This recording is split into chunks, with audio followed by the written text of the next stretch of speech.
کیا آپ بھی روزانہ استغفار پڑھتے ہیں؟ اگر ہاں تو ایک لمحے کے لیے رک جائیں، کیونکہ میں آج آپ کو ایسی بات بتانے والا ہوں جو شاید آپ پہلے نہیں جانتے ہوں گے۔ بہت سے لوگ سمجھتے ہیں کہ صرف زبان سے استغفار کہہ دینے سے ہر چیز ٹھیک ہو جائے گی، لیکن در حقیقت استغفار کی قبولیت کے بھی کچھ آداب و شرط ہیں۔ استغفار کا مطلب صرف یہ نہیں کہ ہم معافی مانگ لیں، بلکہ اپنے رب کے سامنے اپنی غلطیوں کا اعتراف کریں، ان پر دل سے شرمندہ ہوں، یہ عزم کریں کہ دوبارہ ان گناہوں کی طرف نہیں لوٹیں گے۔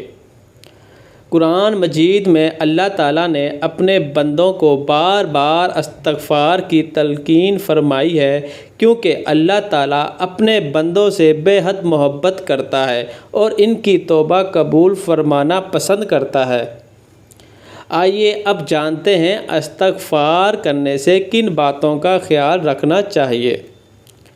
پہلی بات، گناہ چھوڑنے کا پختہ ارادہ کریں۔ اگر انسان جان بوجھ کر وہی گناہ کرتا رہے اور صرف آواز دہراتا رہے تو اپنی اسے اصلاح کرنے کی بھی کوشش کرنی چاہیے۔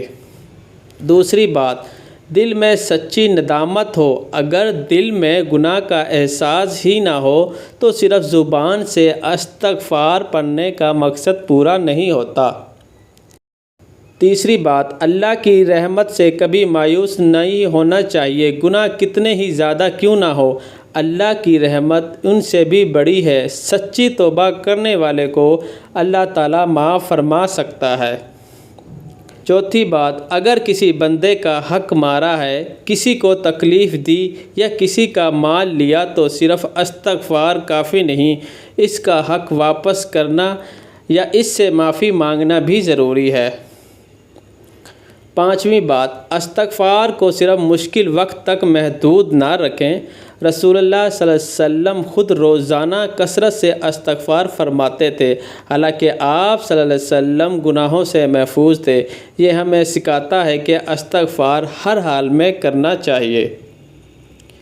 یاد رکھیں، استغفار صرف الفاظ کا نام نہیں بلکہ دل کی کیفیت کا نام ہے۔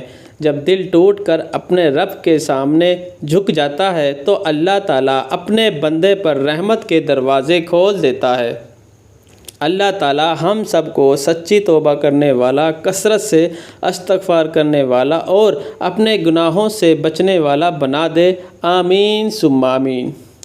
اگر میری یہ ویڈیو پسند آئی تو ضرور شیئر کریں تاکہ زیادہ سے زیادہ لوگ استغفار کی حقیقت کو جان سکیں۔ اللہ تعالیٰ ہم سب کی مغفرت فرمائے۔ آمین ثم آمین۔